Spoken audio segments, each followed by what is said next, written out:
Last week, the Defence Secretary and the Minister for the Armed Forces quit the government because they know those warnings were true. When he said, and I quote, "I am being forced to make decisions that would increase the risk to personnel on operations and could make the country less safe." The manufactured excuse versus the lethal reality. They demand you celebrate their budget spreadsheets, while the people actually running your defense are jumping ship. This isn't a political point-scoring exercise in Westminster. This is about the calculated risk they are taking. With your country's survival. Mr. Speaker, it speaks volumes that a junior minister has been sent to answer this question today. If the new Defence Secretary is too scared to face tough questions, then I don't have much confidence in him facing down the threat from Russia. Too scared to face the dispatch box, but somehow bold enough to gamble with your security. Watch how they dodge the shrapnel. Do we need to spend more on defence? Yes. Does the Prime Minister and the Chancellor agree? Yes. Are we spending more? Yes. A pre-programmed defense.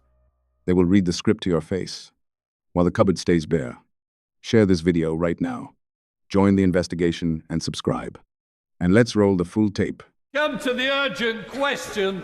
Leader of the Opposition, Kemi Badenoch. Thank you, Mr. Speaker.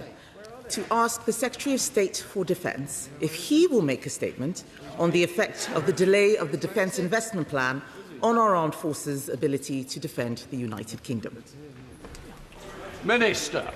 Thank you, Mr. Speaker. Before I turn to the matter before us, the whole House will want to join me in recognising the remarkable work of our armed forces this weekend.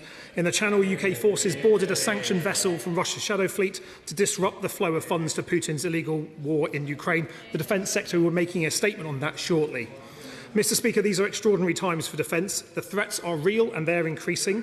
It's no secret that I worked in lockstep with the former Defence Secretary. He is a friend and mentor. I was his deputy and I'm still standing here because he asked me to stay and because we need continuity in this complex and difficult operational environment. The DIP will be published before the NATO summit. Do we need to spend more on defence? Yes. Does the Prime Minister and the Chancellor agree? Yes. Are we spending more? Yes. This year's defence budget is £11 billion more than the final year under the Conservatives. Are we learning the lessons from Ukraine? Yes. Are we retiring old kit to invest in new capabilities? Yes. Are we backing our people? Yes. The biggest pay rise in 20 years, a £9 billion plan to fix the defence housing crisis we inherited, and it's working. Intake is up 11.6%, outflow down 8.9%, and morale is up. And to answer her question directly, if asked to fight tonight, could our forces defend the UK? Yes. And they already do every single day. Are we planning to increase their capabilities to deter and defend the UK and our allies? Yes, we are. Would I like to go further? Of course. The new Defence Secretary has stepped up to serve, as he has done before, sleeves rolled up and determined to meet the moment to get defence the best deal. And let me say plainly, I know the PM is committed to do so as well. He said in Munich, to meet the wider threat, it is clear that we are going to have to spend more faster. And at the weekend, he said, 3% in the next Parliament. Defence will be the #1 priority at every spending review, including the next spending review. The disagreement in recent weeks was never about whether we should fund our forces. It's about how fast we increase the spending for defence and on what capabilities. And that's a serious argument to have. And I make no apology for pushing hard within the government to win it. That is the job. But the job is also a team sport, and that's why the MOD, with the new Defence Secretary, is working with the Treasury, other government departments and Number 10 to get this right. Kemi Badenoch. Mr. Speaker, it speaks volumes that a junior minister has been sent to answer this question today. If the new Defence Secretary is too scared to face tough questions at the dispatch box, waiting for an easier statement later, then I don't have much confidence in him facing down the threat from Russia. It has been 2 years since Labour paused the Conservatives' plan to fund our armed forces. A year since their strategic defence review. A year since their strategic defence review. We have been warning that the delays to the defence investment plan were... Order. People have gone onto the front bench. Don't bring the backbench habits to the front bench, please. Thank you, Mr. Speaker. We have been warning that the delays to the Defence Investment Plan were making our troops and our country less safe. Last week, the Defence Secretary and the Minister for the Armed Forces quit the government because they know those warnings were true, and they were no longer willing to defend the indefensible. They have done the honourable thing by resigning. It could not have been easy for the former Defence Secretary, a Labour man through and through, when he said, and I quote, "I am being forced to make decisions that would increase the risk to personnel on operations and could make the country less safe." That is absolutely shocking. What on earth is the government playing at? The statement that the Minister has just given shows that the government are still in denial. He did not say that there would be extra money for the Defence Investment Plan, as his former mentor, so he says, asked for. The Prime Minister needs to tell the Chancellor to find the money. The answer is to cut the welfare budget. And I am willing to lend the government 116 votes to do just that, because I know they won't do it, on the proviso that the Defence Investment Plan meets 3 simple tests.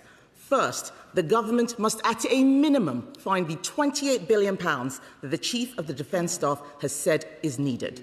Will they? Second, that funding must be provided before 2030. Will it? There's no kicking into the long grass here, Mr. Speaker. And if the answer to both questions is no, then this minister should have resigned along with his colleagues. Third, that funding must ensure we are ready to fight the wars of the future, not the past.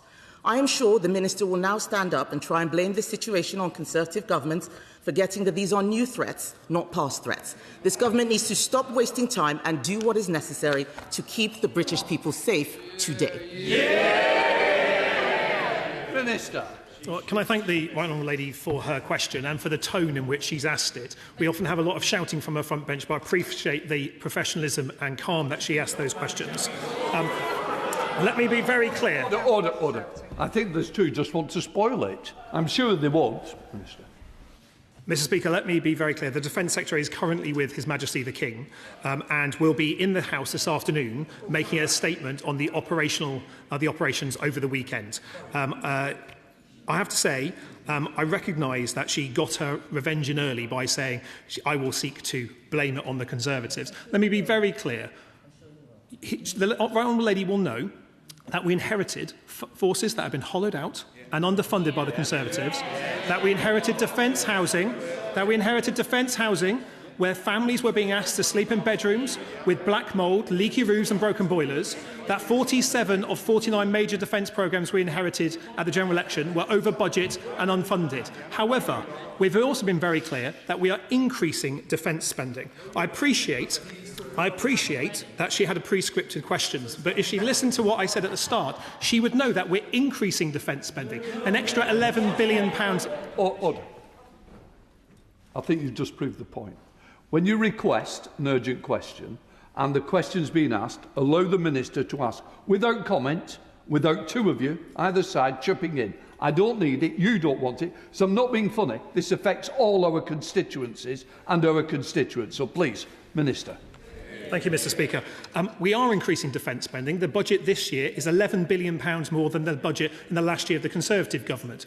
We are ending that hollowing out. But, of course, I want more money in the defence budget. It's a case that we continue to make as the profile of defence spending increases. I welcome a debate that says what capabilities will we spend that increasing defence funding on. And she is right when she says we need to fight the wars of tomorrow. That's why we're investing in more autonomy. That's why we're investing in more drones, a hybrid navy and the increased stockpiles that we need to deter Russian aggression. There's more work to do, and the new Defence Secretary is working with his sleeves rolled up to deliver the best deal that we can, and we will publish the Defence Investment Plan ahead of the NATO summit. So here is the question, and I am pinning the best comment.